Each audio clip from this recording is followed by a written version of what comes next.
orang ngira kebaikan tuh gak ada sempritnya, ada juga. Sholat tuh ya disemprit sama Nabi, kalau terlalu lama juga disalahkan, karena nanti agama ini menjadi apa? Problem, menjadi problematika. Nah, termasuk kebaikan kita ketika membolehkan ya, atau mentoleransi atau mendukung pekerjaan mulai Grab dan lain-lain adalah agama ini rahmatan lil alamin. Dulu ada seorang sahabat tanya, ya Rasulullah, boleh enggak kita ngegeng di perapatan gitu? Kata Nabi, ya jangan kalau bisa, tapi kita harus natahaddas, itu tempat kita jagungan di perapatan, di tempat-tempat umum lagi, di halte, terus kata Nabi, nggak apa-apa, tapi fa'atut thoriq haqqaha, kamu harus memberikan hak jalan itu. Apa hak jalan itu? Satu, kamu amar ma'ruf, kalau bisa ya nahi mungkar, kemudian bikin suasana orang lainnya menjadi aman. Nah, ini yang catatan. Kalau hitung saja, yang ikut Grab itu berapa ribu? Nah, ini tuh energi besar kalau di atas 100, berapa? 100 ribu. Hitung ya teman-teman di Grab, 100 ribu. 100 ribu ini kalau soleh semua, atau setengah soleh lah, kalau soleh banget keberatan dia soleh, setengah soleh. Itu tuh ada, ini sudah saya pikir, ada kebaikan yang menyebar di seluruh Nusantara yang berjumlah 100 ribu. Ini luar biasa. Ada kecelakaan, dia menolong pertama, ada pemerkosaan, menolong pertama, mungkin ada pencurian, ada apa. Maka kata Nabi, kamu kalau harus di jalan itu kamu berkontribusi amar ma'ruf nahi mungkar. Saya sering ke Jogja karena saya mulai 98 di Jogja, ya sering di terminal malam-malam. Saya ketika kecil itu sering diceritain, orang nggak berani ke terminal ini banyak preman, nggak boleh ke terminal ini karena banyak preman. Ya mulai dari Sumatera, Jawa, hampir seluruh Indonesia. Kalau jam sekian sampai sekian sudah nggak berani karena banyak apa? Preman. Itu uniknya, preman-preman itu selain dulu ditangani tentara dan polisi, itu urusan negara ya kali itu, dan kita ngapresiasi. Itu hilangnya yang permanen itu bukan saja ditangani ABRI dan polisi, TNI dan polisi, tapi ditangani kultur. Banyak mulai orang soleh, santri dagangan di situ, ada ojek mangkal di situ, supir taksi mangkal di situ. Terus di sini orang-orang soleh yang menghalau ketika ada perempuan digoda atau perempuan dicopet atau apa. Terus lama-lama jadi kultur bahwa kebaikan ini dominan. Setelah kebaikan dominan ini otomatis menyingkir sedikit demi sedikit. Jadi selain negara ini harus melakukan sesuatu yang seharusnya, yaitu menjaga masyarakat dari kriminalitas, sebetulnya yang paling awet dan paling mudah dilakukan itu tadi, kebaikan harus menjadi kultur bersama. Sehingga kalau terminal kemudian ada mbak-mbak jilbaban yang dagang, terus pak-paknya soleh, ada musola yang hidup, ojeknya juga gitu, terus supir taksinya, lalu kebaikan ini menjadi nilai bersama. Saking jadi nilai bersama, ibu-ibu yang takut atas dirinya nggak ngojek kecuali pak ini karena terkenal amanah, nggak naksi kecuali pak ini karena terkenal amanah. Dan kita Indonesia itu ingin seperti itu, sehingga amanah ini menjadi nilai bersama dan otomatis menjadi keamanan bersama.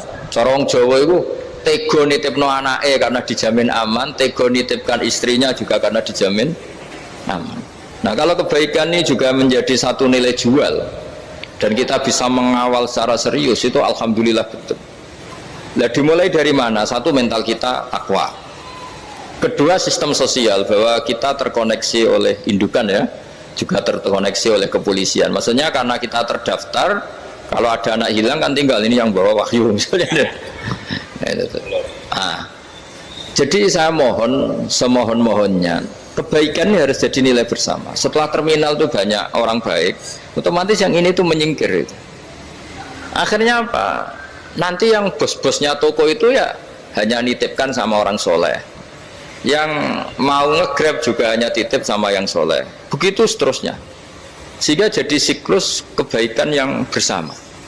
Nah, ini yang dimaksud Quran, wa tamiru bainakum bima'ruf. Iktimar itu namanya urusan bersama ya, saya ulang lagi ya. Jadi orang Arab kalau bilang iktimar itu urusan bersama, sehingga bahasa Arabnya konferensi besar itu kalau di NU disebut apa? Muktamar. Muktamar itu menjadikan urusan publik dirembuk, itu namanya apa?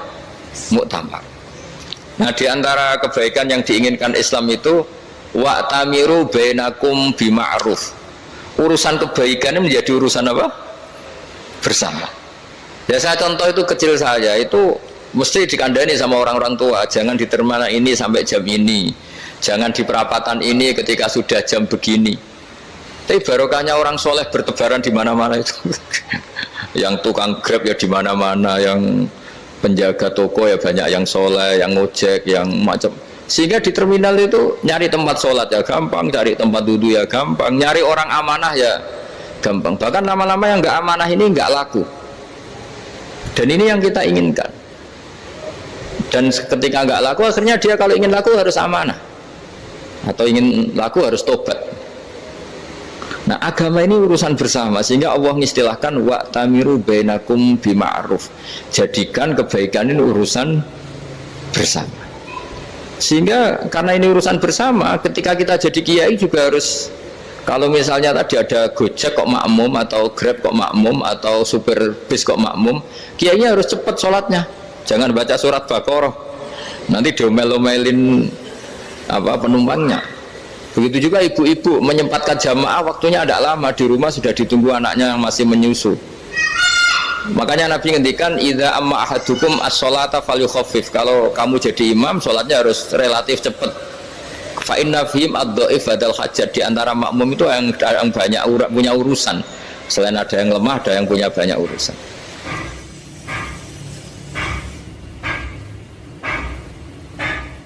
Nah, terus ketiga, masalah kekayaan hati.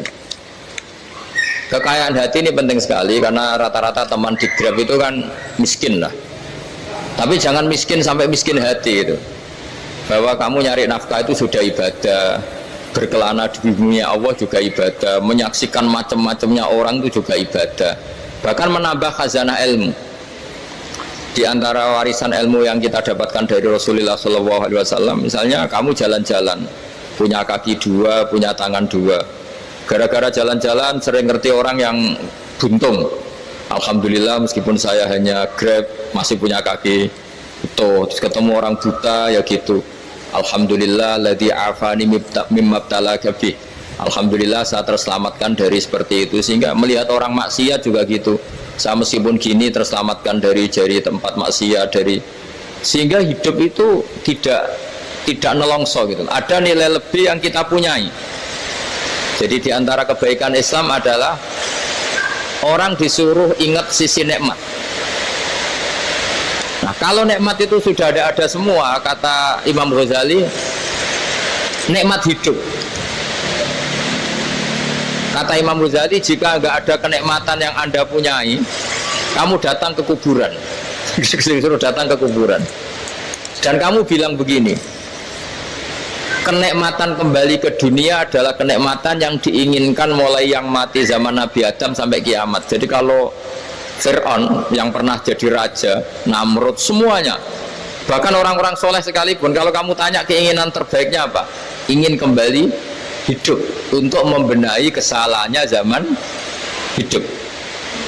Artinya apa? Kehidupan yang kita miliki sekarang adalah kenikmatan yang dirindukan mulai yang mati zaman Nabi Adam sampai kiamat. Maknanya apa? Kita punya kenikmatan yang luar biasa, karena kenikmatan yang dirindukan oleh orang yang sudah mati mulai dulu sampai sekarang. Apapun masalah hidup Anda, ini punya kenikmatan yang nggak tertandingi, yaitu namanya hidup. Barokahnya hidup itu kita bisa tobat. Setidaknya ingin tobat. Kalau nggak bisa tobat, ingin tobat. Makanya di Indonesia itu banyak, nyuwun sewu, banyak maling yang anaknya itu soleh, karena kalau ngandani anaknya tetap gini, wes le bapak tok sing lakoni kowe ojo, bapak tok yang alami ini kamu jangan. Banyak di Indonesia orang nggak bisa baca Quran, anaknya hafid, karena setiap bodoh itu tidak diwariskan. Wes le bapak tok sing bodoh kowe ojo bodoh. Mungkin teman-teman di Grab juga gitu, wes bapak tok cong sing nasib ngene kowe ojo. Jadi kebaikan begini itu akan terus-menerus diwariskan.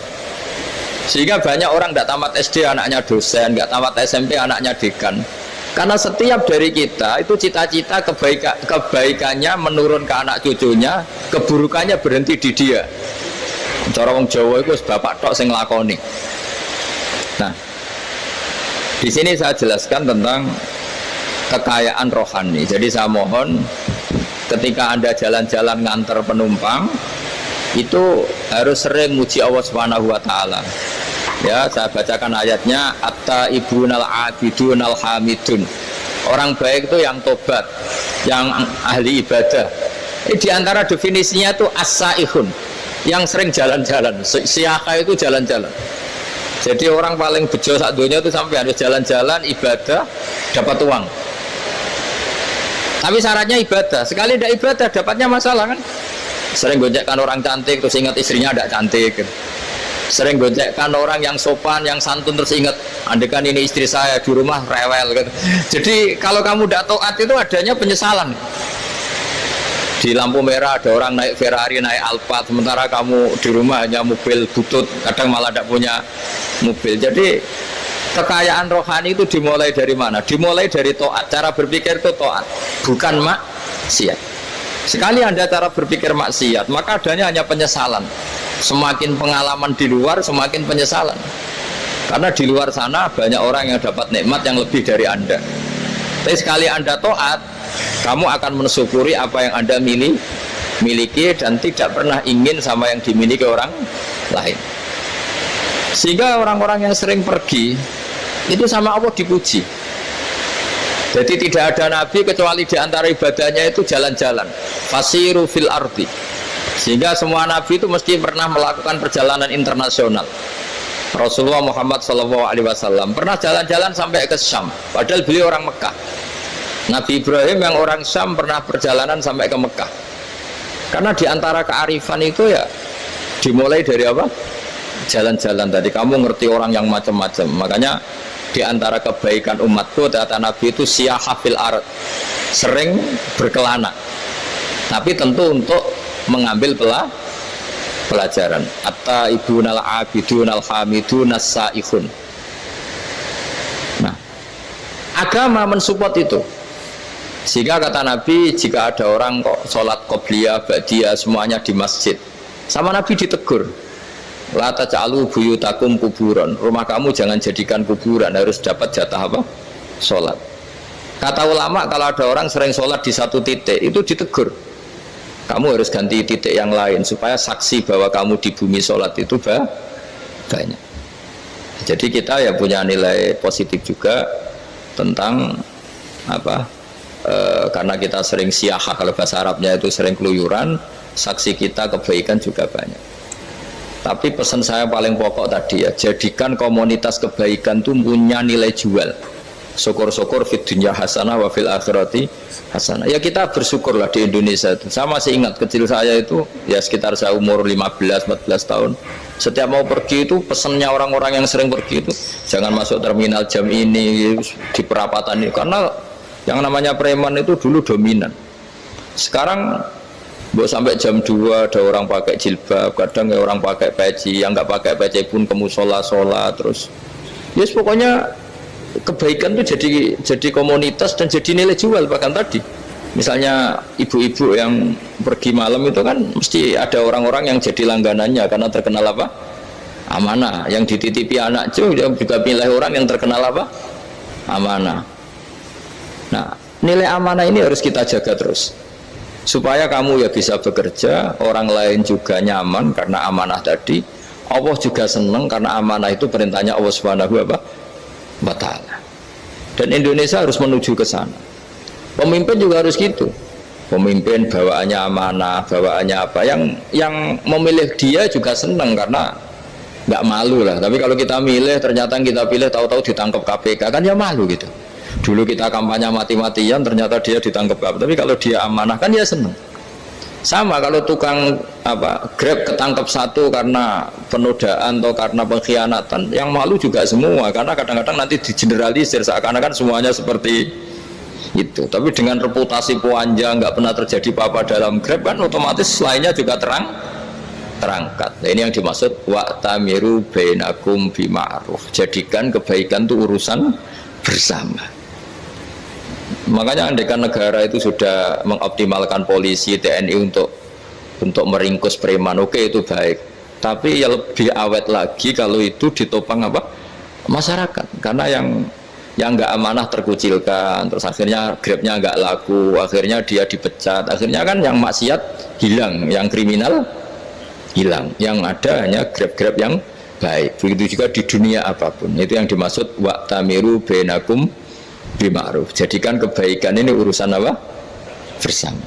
Nah karena kita baik, otomatis jadi teladan yang baik bagi anak kita, istri kita, tetangga kita. Dan karena kita baik maka terhormat. Sehingga orang melihat Grab itu simpatik, respect, karena reputasinya baik. Nah karena orang respect tidak dicibir, barokahnya tidak dicibir, tidak mangkel. Barokahnya tidak mangkel, tidak saling ejek, bahkan tidak saling bunuh. Coba kalau kita jelek, dicibir orang, kita dalam keadaan mabuk, tidak terkontrol, bunuh. Jadi efek dari maksiat itu begitu buruknya. Sehingga penelitian itu mengatakan kebanyakan kecelakaan ya pemicu utamanya rata-rata ya nyupir dalam keadaan mabuk. Beberapa nyuwun sewu kasus-kasus kriminal rata-rata ya dipicu oleh hal-hal seperti itu. Makanya meskipun di luar saya tolong hindari narkoba, hindari hal-hal yang maksiat supaya pekerjaan Anda ini barokah.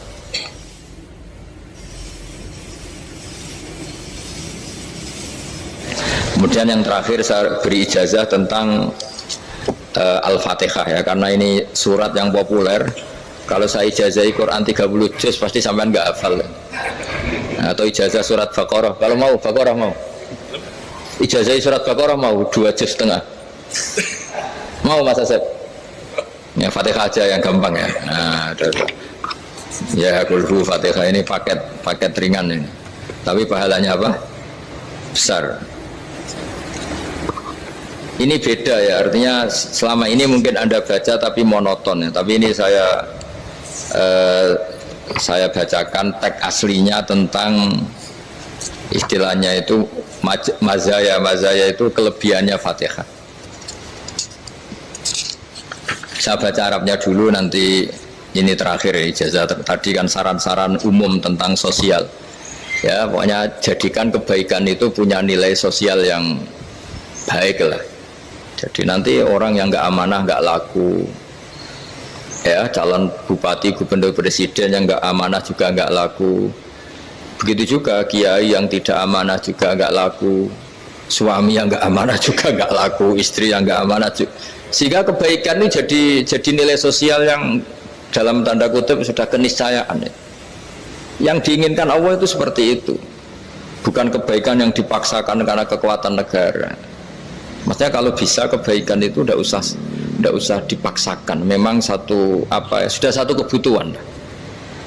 Kayak cerita-cerita di negara maju itu, bahkan apapun jatuh itu nggak ada yang ngambil apa itu. Makanya gambarannya Mekah Medina kan gitu kan, barang jatuh nggak ada yang berani apa ngambil, itu saking sudah jadi sistem.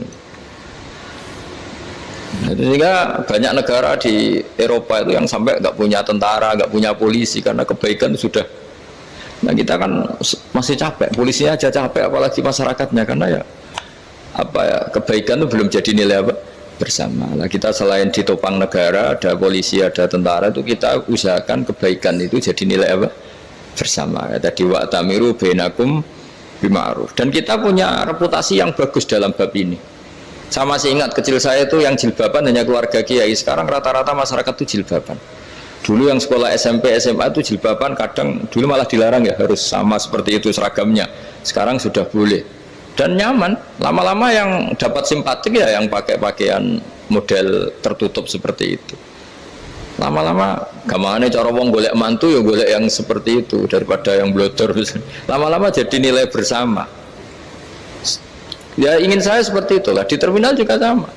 Orang mau makan cari warung yang kelihatan ada ayat kursinya, pakai jilbab, atau paling tidak dia nggak mungkin lah nyuguhkan yang tiren atau yang haram. Akan ada garansi sosial, ada apa? Ada garansi apa? Sosial dengan penampilan yang soleh itu kan, masa iya nyuguhkan oplosan babi gitu misalnya itu. Jadi nilai sosial itu harus benar-benar jadi nilai. Sehingga negara biar nggak capek-capek itu. Polisi juga gak capek kan, karena tugasnya corong Jawa mau ngawat-ngawati tok, tapi tidak perlu tegang karena kebaikan bisa jadi nilai apa? Bersama.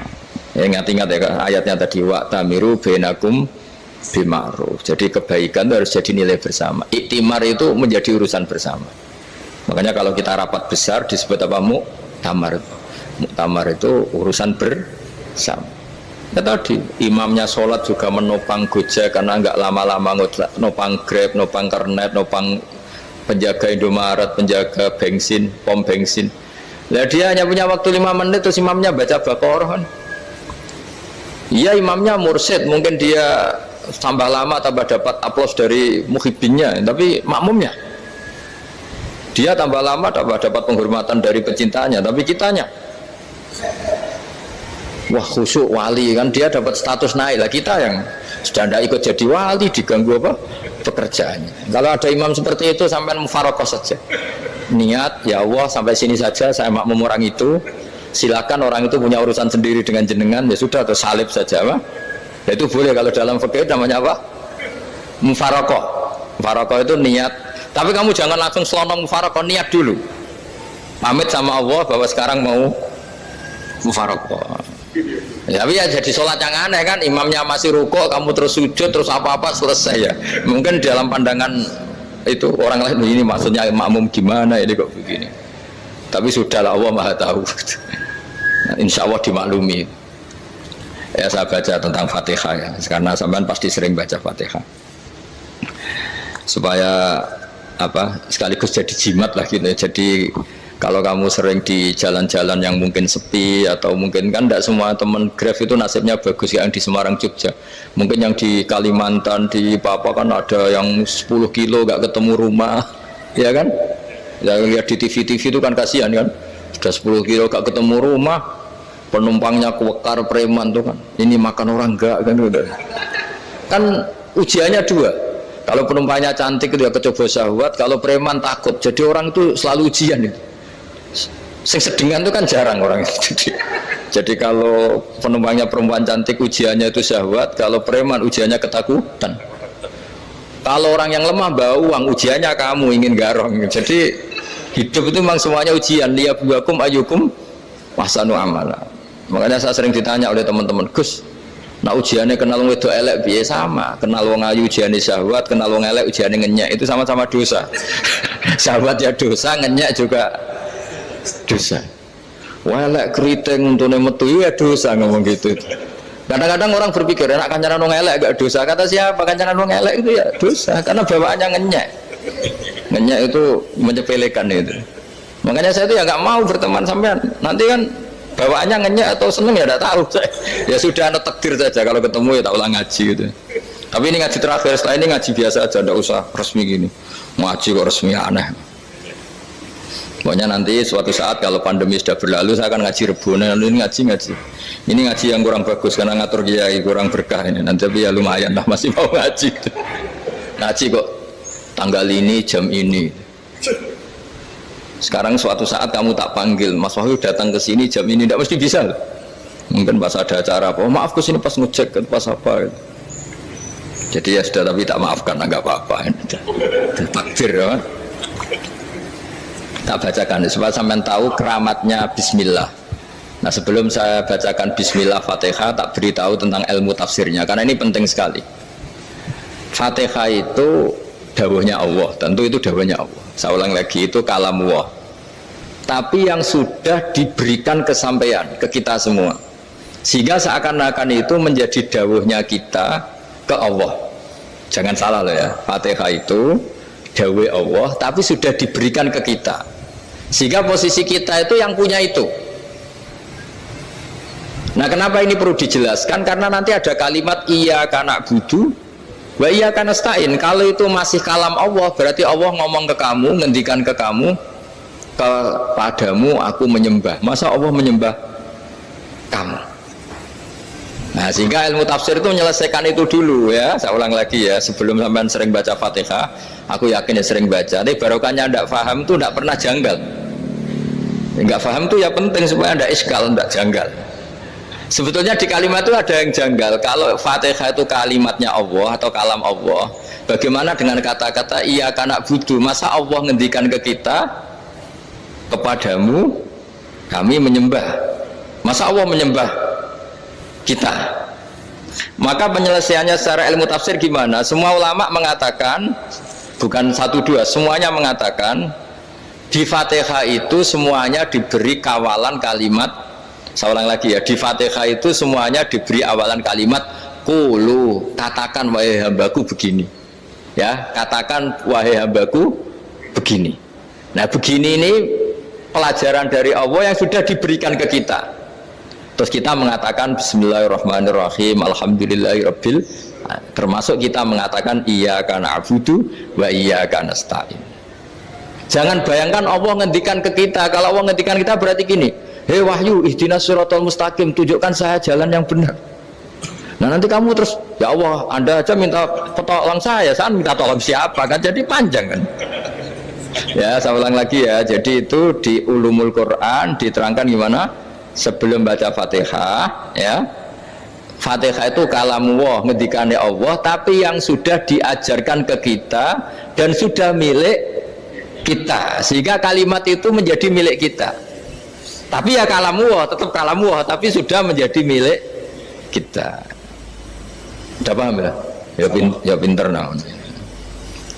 Ya, karena kalau tanpa penjelasan seperti ini Anda akan iskal. Bagaimana Allah, iskal itu janggal, bagaimana Allah mengatakan iya karena butuh. Kan jadi aneh ya? Ya, jadi tak jelaskan secara ilmiah ya. Jadi kata ulama-ulama tafsir, ayat-ayat Quran seperti ini sebetulnya dimulai dari qulu apa? Meskipun nggak dilafatkan. Itu kan sama dengan qul huwallahu ahad Muhammad, katakan kalau Tuhan itu satu. Ya namanya Quran itu kan kalam Allah, membina nabinya, membina umatnya. Makanya dikatakan atau enggak, di sini tersembunyi kata qulu, katakan.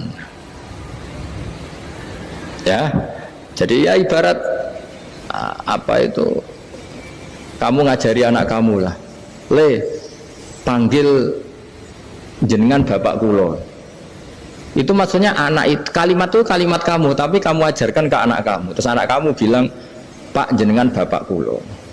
Nah ketika kamu mengatakan jenengan, bukan kamu mengatakan jenengan anakku, berarti anakmu itu bapakmu, kan lucu kan.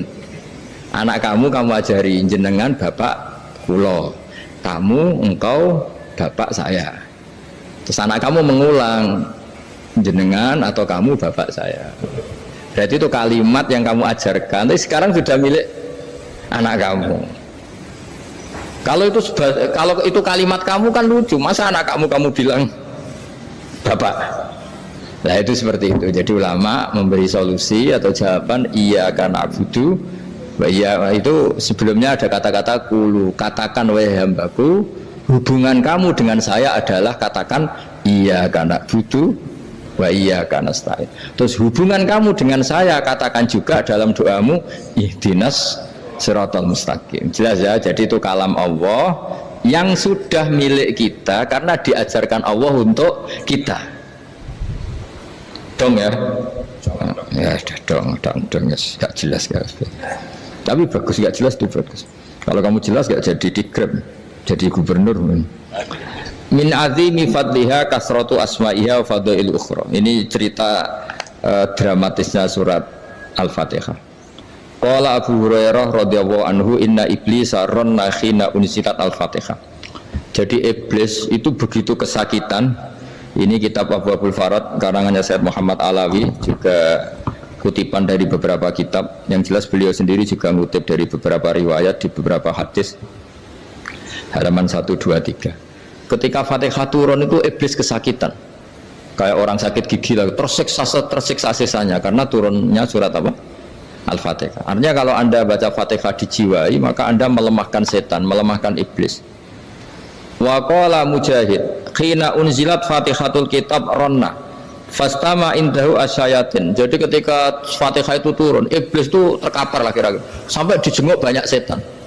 Jadi kamarnya di ICU lah kira-kira gitu kalau sekarang itu, entah COVID entah enggak tahu, pokoknya di ICU sampai dijenguk banyak setan. Enggak tahu bawa apa apa enggak tahu, pokoknya dijenguk banyak setan. Ono yang nyangoni karena ini apa?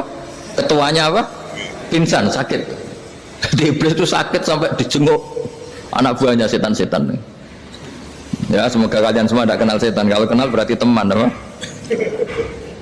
Wa qalu misla dzalik wa qala lahum laisa mimma taquluna syai'un walakin unzilat suratun laisa ajru qailiha illa an harramahu alaihi nar jahannam.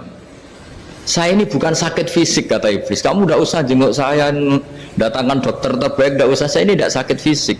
Saya ini sakit karena ada surat yang diturunkan, yang pahala yang melafadzkan surat itu pasti selamat dari neraka. Padahal misi terbesar saya ini supaya manusia masuk neraka. Sekarang punya tamengnya. Gue pusing kan? Ya seperti orang lah, goda sampeyan ternyata sampean setia, itu kan pusing. Nah ternyata tidak setia, itu yang akhirnya ribet kan itu. Jadi iblis itu cita-cita terbesarnya kan semua orang itu masuk neraka. Nah sekarang turun satu surat yang gara-gara surat itu siapapun yang baca dijamin selamat dari neraka. Jadi walakin unzilat suratun laisa ajru qailiha illa an harramahu alaihi nar jahannam. Karena jadi dia shock lah itu. Kalau orang di Jawa itu bilang shock. Aduh sial nasib saya ini umat nggak bisa saya goda lagi karena punya tamengnya tadi punya. Qad batala kaidukum wa makrukum. Rekayasa kalian sekarang itu tidak ada gunanya semua. Nah, ini alhamdulillah di Indonesia kelihatan kan banyak yang miskin, banyak yang susah. Tapi selagi mereka masih sholat, itu keinginan mencari halal itu masih tinggi. Kayak apa kita di tengah kota, jauh dari anak istri, jauh dari tetangga. Biasanya kalau orang jauh dari anak istri, tetangga kan sakar PDW. Tapi yang soleh masih banyak, sudah jauh dari keluarga tetap lurus. Loh, kalau yang dekat lurus kan wajar, konangan wong akeh kan. Ini sudah jauh masih lurus. Nah ini nggak lepas dari barokahnya surat apa? Surat Fatihah tadi. Jadi karena ada surat yang menjamin pelafalnya atau qailiha terbebas dari api neraka. Wa qalat as-sayatinu lahu is ayyusa'in ta'muruna ya maulana. Faqala lahum idhabu wajtahidu hatta tukhfilu qulubahum hatta la yaqulu hadhihi surah. Lalu kita gimana? Jari para setan begitu. Lalu kita gimana? Terus kata iblis, sudah bikin mereka lupa sehingga tidak baca lagi. Selagi masih baca kita pasti keok. Jadi kalau sampean sudah jarang baca Fatihah itu berarti sudah bagian dari kemenangan apa? Iblis. Jadi kalau sampean sudah jarang baca Fatihah itu berarti bagian dari kekalahan Anda, kemenangan iblis. Masih sering baca? Alhamdulillah. Berapa kali? Pertama kali sholat. Dan sama lagi? Ya, kalau ngajarin itu juga selain juga. Kok 5 kali tok itu? Berarti pas sholat fardu tok itu? Enggak 5 kali itu mendingan itu 17. Kamu itu ngitungnya jangan 5 ini. 5 waktu aja. 5 waktu itu berarti lumayan lah. Berapa? 17 ya? Iya. 17 ya? Ya. 17. Tapi kalau makmum tuh sering separuh kan, apalagi makmum tarawih. Ya kan? Makmum tarawih itu bacanya Fatihah ada yang sempurna enggak ya? Ya enggak lah. Baru alhamdulillah rabbil alamin mampu ruko ikut ruko ini gitu. Makmum kan yang tarawih teman. Kalau tarawih jarang sempurna ya. Fatihahnya itu kan imam sudah ruko, kamu bacanya Fatihah sampai mana tuh? Baru setengah ya. Ya paling pas tarawih aja kan enggak sempurna ya. Apalagi kalau imamnya sing kilat tuh, waduh malah. Nah ketika Fatihah itu sebegitu keramatnya, sebegitu topnya, itu setan rapat, singkat cerita itu yang tadi dipimpin oleh iblis yang sedang terkapar apa? Terus tadi obatnya nggak ada, cuma dia shock karena ada surat yang turun yang melafatkan itu pasti selamat dari apa? Neraka. Nah ini gimana saran Anda? Terus sarannya adalah bikin orang-orang itu lupa, tidak baca Fatihah. Nah ini rapatnya iblis. Idhabu wajtahidu hatta tufilu qulubahum hatta la yaqulu hadhihi surah. Kala yuksiru qira'ataha wa la yakunu lahum ajrun wa thawabun bal yakunu lahum adzabun wa iqabun.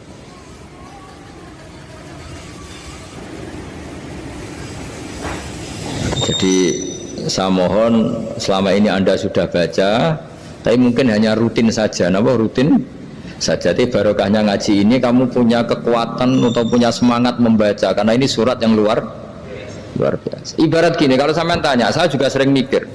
Masa Gus hanya surat kok punya kekuatan seperti itu? Di dunia ini kata Allah, mulai Nabi Adam sampai kiamat, nggak ada yang bisa menandingi kekuatan kalimah. Kalimah itu kata-kata. Nggak ada yang bisa menandingi kata-kata. Misalnya Anda nge-grab, berangkat istri cuek, berangkat cuek. Itu beda dengan ketika meskipun satu kalimat.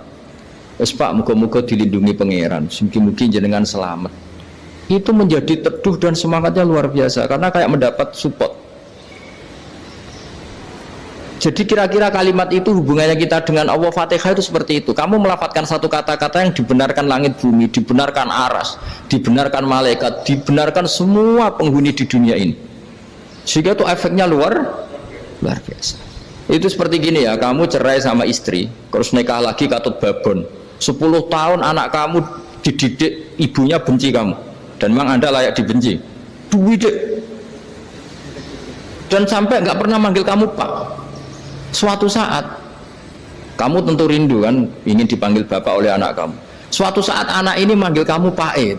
Itu senengnya bukan main, hanya sebuah kata-kata. Makanya kadang-kadang orang itu tanya sama kiai, ijazah lafadz ini gunanya apa sih? Itu ijazah itu untaian kata-kata. Yang kata-kata ini dibenarkan langit dan bumi dan aras dan para malaikat, sehingga efeknya itu luar. Nah ibarat seperti itulah, kamu melafadzkan Fatihah itu melafadzkan kata-kata yang dibenarkan Allah dan Rasul dan semua malaikat, semua penghuni langit. Maka ini efeknya pasti luar. Nah di sini lah orang-orang dulu itu tahu keramatnya itu, sehingga ketika melawan Belanda, melawan Jepang dulu itu kalimat-kalimat itu menjadi mantra yang luar biasa. Doa yang luar biasa. Tapi di era modern karena orang sudah tidak ngerti itu, dianggap itu mantra, jimat, khurafat, bid'ah, waduh ribet meneh malah. Sebetulnya tidak seperti itu. Memang kata-kata ini kekuatannya luar biasa. Sama kesakitan hati kamu juga karena itu. Wis ngojek wangilan. Lha Pak di bojo kok kowe gagahe tok kere. Wah, iku seling terus mesti. Padahal kalimat itu kan tidak melukai secara fisik, tapi apa kerjanya sesuk sarasa-rasen. Karena terus dengan pengadilan seperti itu kan, ngapain kerja demi perempuan yang seperti ini? Lagi-lagi kata-kata ini luar. Nah bayangkan kalau kata-kata itu adalah kalimat yang diajarkan Allah lewat Rasulnya, lewat malaikat Jibril. Kayak apa kekuatannya itu? Nah kira-kira Fatihah itu gitu.